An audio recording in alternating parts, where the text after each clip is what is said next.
Okay, and so we are back. So up until this point, I've talked about preparing your base, creating clothing, outline, and I don't remember what else. So as promised, this recording is actually going to be about doing the hair and final details.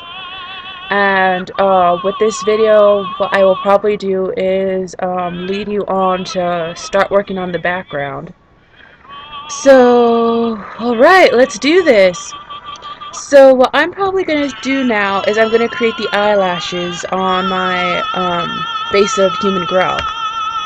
So the way I do the eyelashes is fairly simple. I just draw lines like that.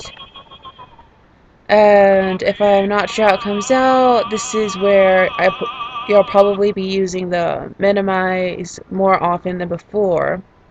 Then another trick you can use to help you better with the eyelashes is you can go to this button right here called rotate. You press it and then you can click, in this case I believe it would be flip vertical, and this redirects the eyelashes so you can get a better idea of which position the eyelashes will go in.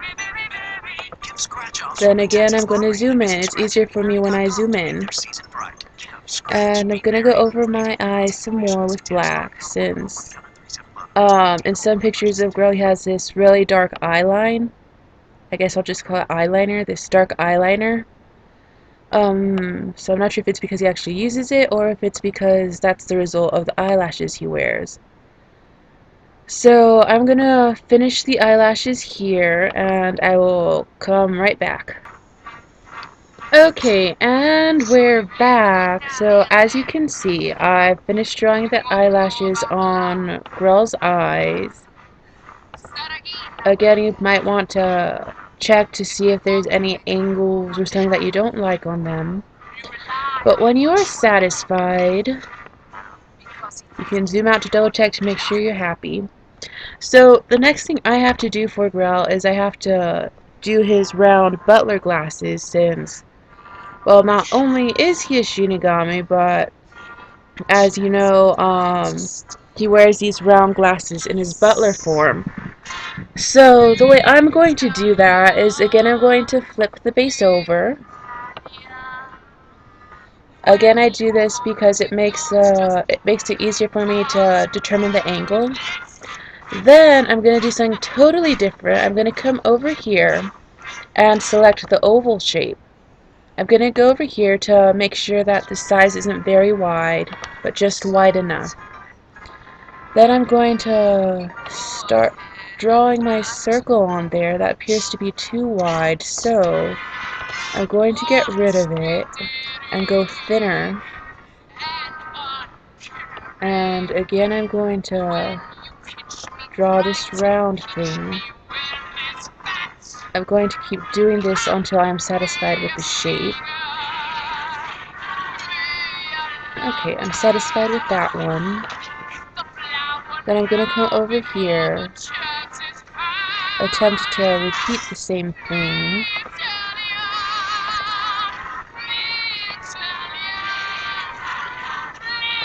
This doesn't appear to be working, so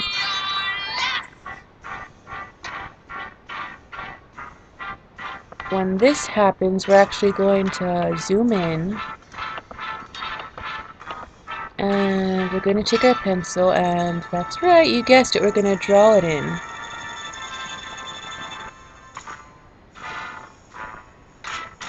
Oh dear, I don't want it to cover the glove. So yeah, I'm just going to create the round shape here.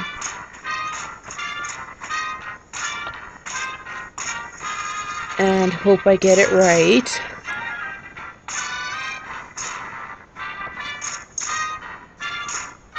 Then I'm going to zoom out. Okay, I'm not liking that either. So what I'll probably end up doing is, because I'm not happy either way, I'll probably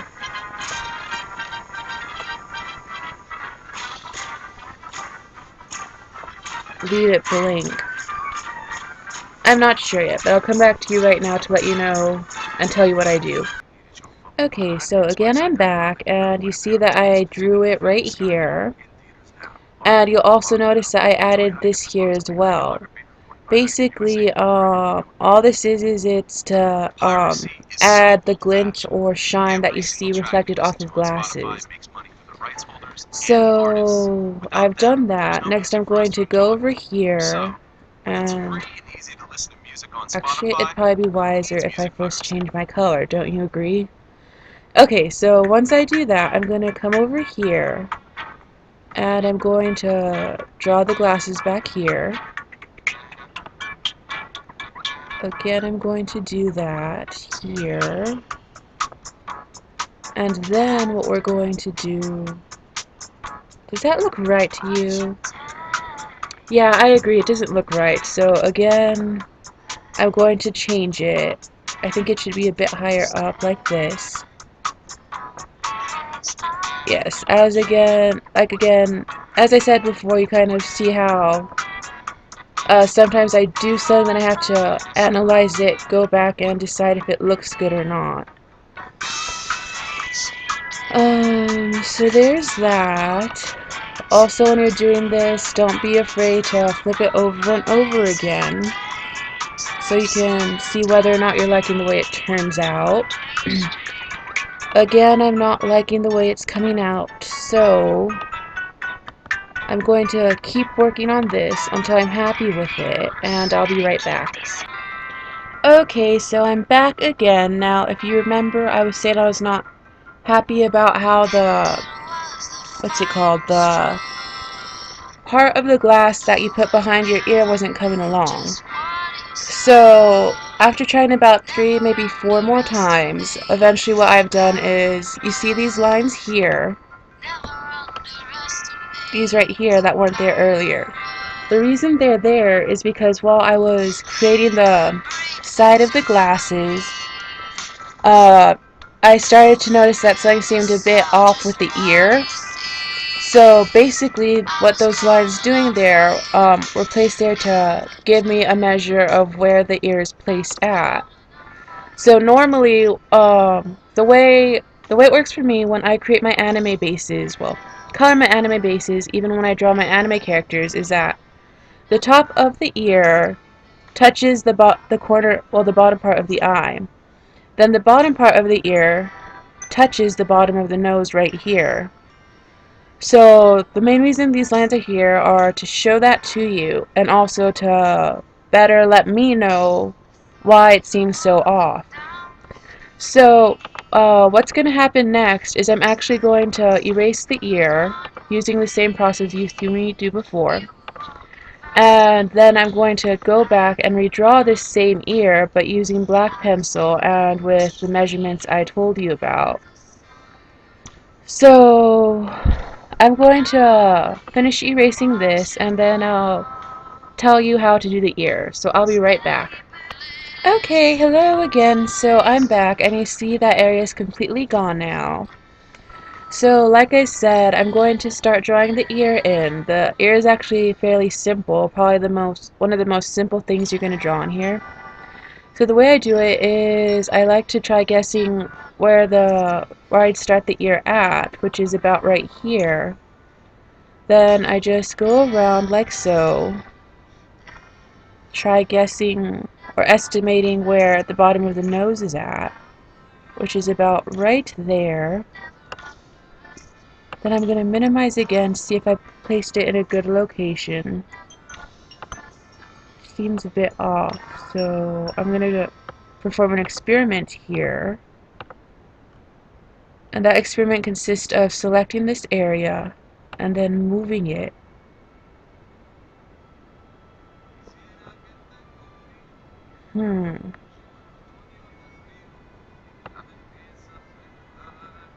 Oh, so I can't tell you exactly where to place the ear at, because again it's instinctual.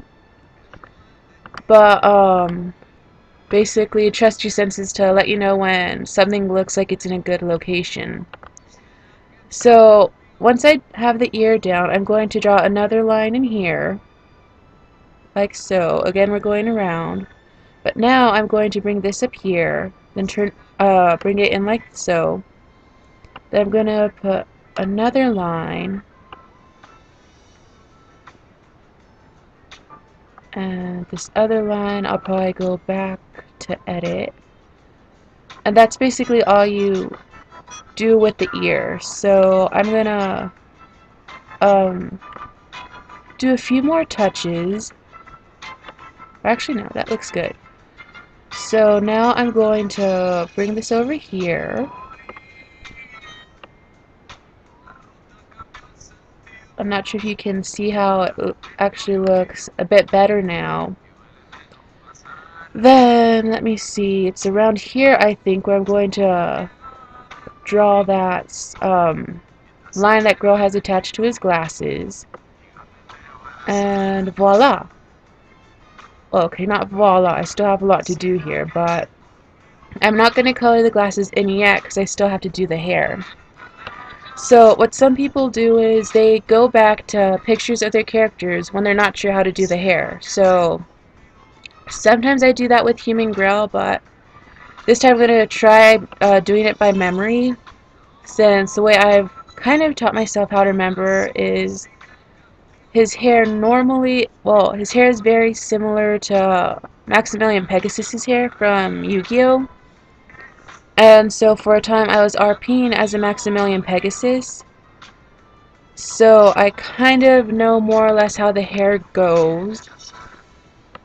So there's that, and basically for the hair you're just drawing lines.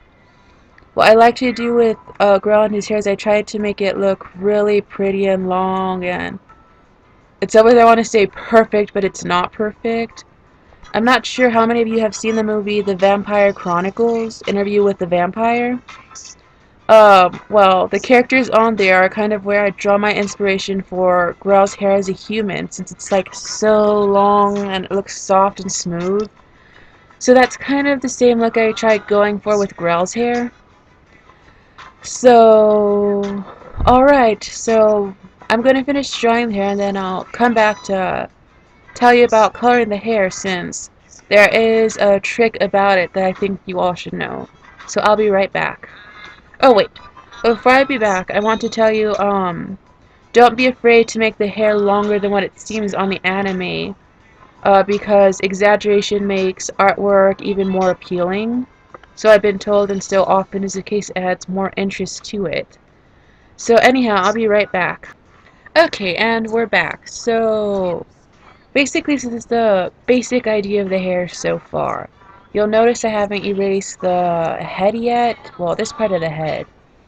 And I still have this line here and all this other stuff. So the method I use is actually fairly simple. So again, you're going to go to your brown. And because Grell's hair in his human form is normally brown, well, a dark brown, I'm going to choose a brown color.